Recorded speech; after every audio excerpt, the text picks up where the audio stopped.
Niru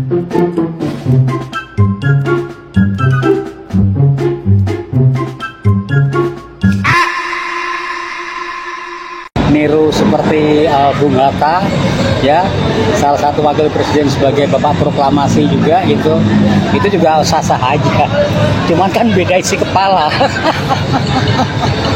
Jadi begitu. Calonnya Prabowo. Lalu terjadi krisis politik di Timur Tengah. Lalu Pak Prabowo harus beristirahat karena kesehatannya setelah kampanye merosot. Maka Gibran naik ex officio, mesti mewakili presiden. Diundang di forum PBB untuk berdebat soal Palestina. Nol pengetahuan saudara Gibran, teman. Kan itu yang terjadi. Jadi kita membayangkan bangsa ini dari zaman kemerdekaan dihuni oleh mereka yang berpikir tajam. Natsir berdebat dengan Aidit komunis tapi pikirannya internasional. Apapun Anda mau protes tapi dia berpikir internasional. Pak Nasir berpikir tentang pan-islamisme internasional. Bung Karno berpikir untuk mengekspor revolusi tingkat internasional. Haji Agus Salim cakep banget untuk bertengkar di PBB. Sultan Syahrir otaknya sangat pintar untuk menghalangi Belanda masuk kembali ke Indonesia. Muhammad Hatta yang pikirannya sampai sekarang masih diikuti oleh dunia tuh, itu ide tentang koperasi. Saya lihat wakil presiden kita bagi-bagi skincare, padahal dia nggak butuh skincare, yang dia butuh adalah brain care. Sudahlah Job, kau suruh mundurlah anak kau ini, belum bisa apa-apa, apapun bidang belum bisa, mau bertani, industri, apapun dia nggak bisa. Kau suruh mundur saja, menyusahkan rakyat aja kerja. Damai dan tidaknya itu di situ nanti. Jadi Bapak ada rencana untuk damai kan Pak sebenarnya? Itu tadi damai bersyarat. Syaratnya? Itu dan minta maaf. Assalamualaikum warahmatullahi wabarakatuh. Netizen ya lagi menyoroti yaitu Wapres Gibran yang kemarin sempat viral di sosial media, di mana para pendukungnya atau pemujanya atau yang biasa disebut termul mengatakan kalau Gibran dibilang mirip Bung Hatta.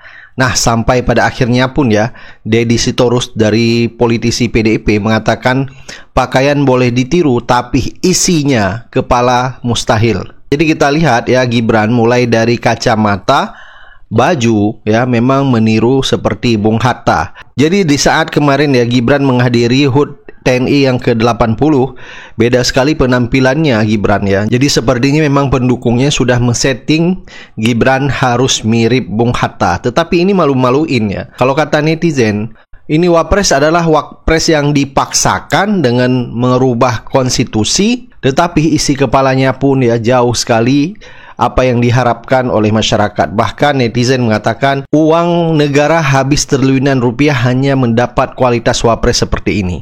Bahkan kemarin ya Jokowi di saat bertemu Prabowo empat mata sempat bocor katanya Jokowi itu mengeluh sama Prabowo karena Gibran sering dibully di sosial media. Artinya selama ini keluarga Jokowi memperhatikan kalau Gibran ya sering dicemoohkan, dibully di sosial media. Itulah resiko memaksakan anaknya, apalagi dengan merubah konstitusi. Jadi wajar. Sekarang terima apa adanya ya. Kalau misalnya ada masyarakat yang mengatakan menghabis uang negara triliunan rupiah tetapi hanya mendapat kualitas Wapres seperti ini. Belum lagi Gibran berpolemik tentang ijazahnya yang dianggap Gibran itu tidak tamat SMA, jadi hanya tamat SMP saja. Sekarang masih berjalan ya proses gugatan. Kemarin terjadi mediasi ya berdamai antara Subhan dengan kuasa hukum Gibran. Tetapi Subhan mengatakan dia akan berdamai jika Gibran itu mundur dari wakil presiden. Jadi kalau kita lihat ya, dinasti Jokowi ini penuh dengan masalah. Belum lagi polemik masalah ijazah palsunya yang sekarang semakin terang benderang.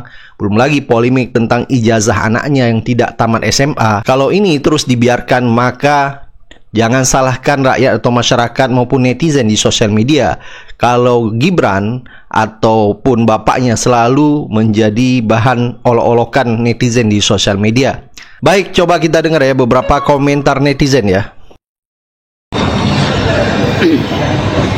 Ya kalau niru apapun tuh ya nggak masalah lah. Mau niru pakaian, mau niru gaya, mau niru dandanannya, baik kacamata, aksesorisnya, atau apapun lah. Itu wajar-wajar aja, nggak masalah. semacam kayak John Travolta, itu juga banyak yang ditiru, pakaiannya, gayanya. Begitu juga Michael Jackson, juga banyak yang niru. Terus ada lagi tuh ya, tentang masalah kacamata, itu kan John Lennon dulu kan terkenal tuh dengan kacamatanya Windsor itu ya. Itu juga banyak yang niru. Nah, kalau sekarang ada anggapan bahwa dia itu niru seperti Bung Hatta, ya, salah satu wakil presiden sebagai bapak proklamasi juga, itu juga sah-sah aja. Cuman kan beda isi kepala. Jadi begitu. Jadi begini, masalah Gibran niru pakai kacamata dengan pakaian seperti itu, biar dikira mirip Bung Hatta, ya biarkan saja. Yang terpenting kan orang sudah pada paham ya, publik sudah pada paham bahwa Bung Hatta itu adalah bapak koperasi. Sementara nih yang ini nih, yang ini samping saya ini, anak haram konstitusi, udah gitu kosong lagi. Wow, penampilan Gibran disamakan dengan Bung Hatta, wakil presiden pertama Republik Indonesia. Nih, coba lihat cuplikan videonya. Dan juga ada high speed pass menggunakan pesawat hingga dentuman meriam yang begitu kerasnya. Nah, tentu ya, jadi penampilan Gibran di acara ulang tahun TNI ke-80 kemarin itu di framing oleh buzzernya dengan narasi Wapres Gibran mirip seperti Bung Hatta. Wah. Apa ini nggak salah? Kok bisa-bisanya Wapres hasil acak-acak konstitusi disamakan dengan Bung Hatta? Ya, kalaupun sama, mungkin itu hanya dari model pakaiannya saja. Tapi bagaimana dengan isi kepalanya? Asal tahu saja, Bung Hatta itu menguasai 4 bahasa, yaitu bahasa Inggris, Belanda, Prancis, dan Jerman. Kemudian Bung Hatta itu juga dikenal sebagai kutu buku, dan koleksi bukunya itu ada ribuan. Sementara Gibran ini tidak suka membaca. Gak percaya? Nih videonya. Seberapa sering kemudian aktivitas membaca itu ditunjukkan atau kemudian ditularkan oleh ayah dan ibu? Enggak, kalau saya sendiri sih jujur aja orangnya nggak suka baca. Nah, jadi gimana? Masih mau menyamakan Bung Hatta dengan Wapres hasil limbah konstitusi? Tadi ke Joko Lure, ke ini Bagio Lure, dan tadi masukannya Pak untuk masalah apa tadi? Kita uji nanti apakah dalil saya bisa ditumbuhkan di dalam era hari-hari ini ketika semua orang sibuk dengan skincare. Saya lihat wakil presiden kita bagi-bagi skincare, padahal dia nggak butuh skincare, yang dia butuh adalah brain care. Kekurangan otak, kekurangan akal itu yang ada di kita tuh.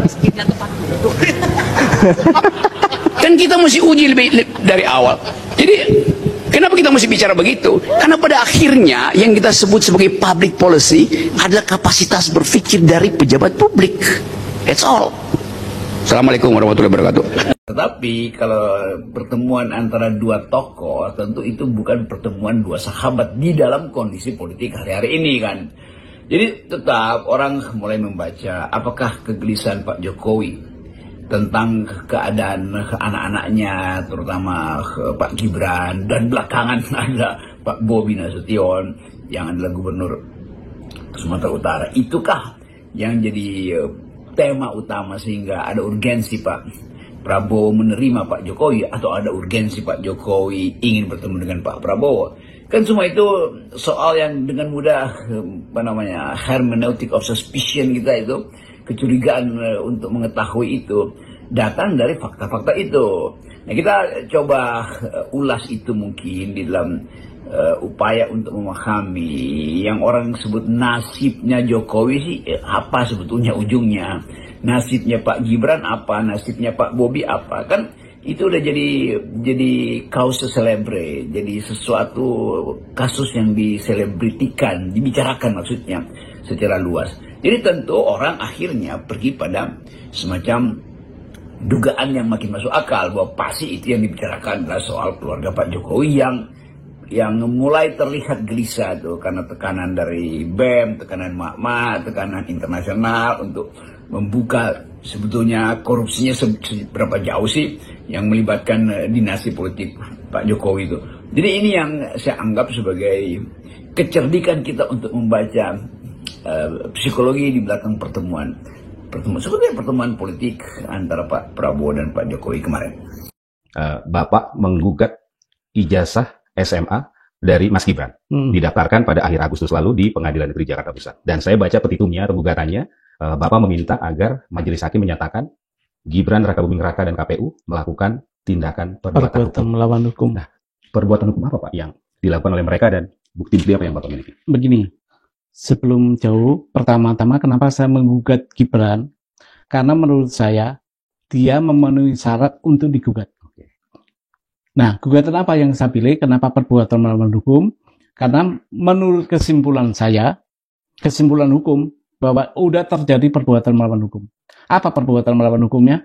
Yaitu pada saat Gibran mendaftar menjadi wakil presiden diterima oleh KPU, ternyata pendidikan Gibran itu menurut saya tidak memenuhi syarat undang-undang pemilu. SMA-nya ya, itu. Nah, kenapa saya gugat perbuatan melawan hukum? Karena kalau memakai undang-undang pemilu, saya nggak bisa. Saya tidak punya legal standing. Kalau perbuatan melawan hukum, saya bisa. Kenapa? Saya warga negara. Maka kerugian imaterial saya minta dibayarkan kepada kas negara. 125 triliun. Okay. Nah, sampai di situ ada alasannya kenapa saya begitu. Satu, karena satu tadi unsur perbuatan melawan hukum yang terjadi sudah penuh, sudah sempurna. Ada 4 unsurnya itu. Satu unsur perbuatan. Apakah ada satu unsur satu? Ada perbuatan. Apa perbuatannya? Yaitu perilaku aktif mendaftar. Itu perbuatan. Nah, apakah perbuatan itu melawan hukum? Ya, menurut saya. Kenapa? Sang pendaftar ini tidak memenuhi syarat pendidikannya. Di mana kita lihat? Di Undang-Undang Pemilu. Salahnya SMA atau sekolah lain yang sederajat. Nah, Gibran nggak punya itu menurut saya. Maka syarat kedua penuh. Ada nggak kerugian? Ada. Karena negara kita negara sistem negara hukum. Diciderai. Secara kausalitas itu rugi. Ruginya siapa? Seluruh warga negara Indonesia merasa dirugikan karena sistem hukum negara dinodai. Adakah kerugian? Ada. Apa? Kerugian imaterial. Yaitu yang saya simpulkan 125 triliun. Saya minta dibayar kepada kas negara yang pola pikir pemikiran saya nanti itu akan dibagi kepada seluruh warga negara Indonesia. Kerugian itu akan dibagi. Berapa dapatnya? Kira-kira 450.000. Jauh di bawah UMR. Oke. Kembali ke pokoknya tadi Pak. Artinya Bapak mempermasalahkan ijazah SMA dari Mas Gibran. Yang Bapak nilai tidak valid. Bukan tidak valid, tidak memenuhi syarat Undang-Undang Pemilu. Tidak memenuhi syarat Undang-Undang Pemilu. Dan itu harusnya tidak bisa lanjut prosesnya. Mestinya KPU bisa tahu itu bahwa ini nggak memenuhi syarat, tapi kenapa diterima itu dari KPU? Dan itu melanggar syarat pendaftaran. Iya, syarat subjektif namanya. Syarat yang melekat kepada calon waktu itu ya. Maka saya analogikan bahwa calon wakil presiden kita saat itu adalah cacat bawaan. Maksudnya di mana tidak memenuhi syaratnya? Itu SMA-nya itu. Karena di dalam data KPU itu disebutkan tuh ada itu bahwa Gibran itu menyelenggarakan pendidikannya di Singapura. Di Orchid Secondary Park itu. Ya, 2 tahun. Terus di Australia 2 tahun lagi. 3 tahun malah. Di Australia di Orchid di UTS Sydney. 2 tahun. Nah, dari pola atau kalau bahasa saya Korina, tanda adanya sekolah yang aneh begini, naluri saya sebagai aktivis di bidang hukum ini bermasalah nih. Ternyata benar bermasalah. Apalagi itu ditempuh di luar negeri. Iya. Nah, kenapa saya anggap salah? Karena saya membaca ada peraturan menteri yang menyatakan bukan sekolah lain yang sederajat, tapi ijazah atau dokumen hasil pendidikan luar negeri diakui. Penyetaraan. Bukan, bahasanya begitu. Diakui untuk melanjutkan kepada satuan pendidikan sistem Indonesia. Jadi bukan untuk jabatan. Itu Kepmen loh. Kepmen nomor 58 tahun 2024 kalau nggak salah. Yang tanda tangan menteri yang sekarang ditahan di Kejaksaan. Nadiem Makarim ya.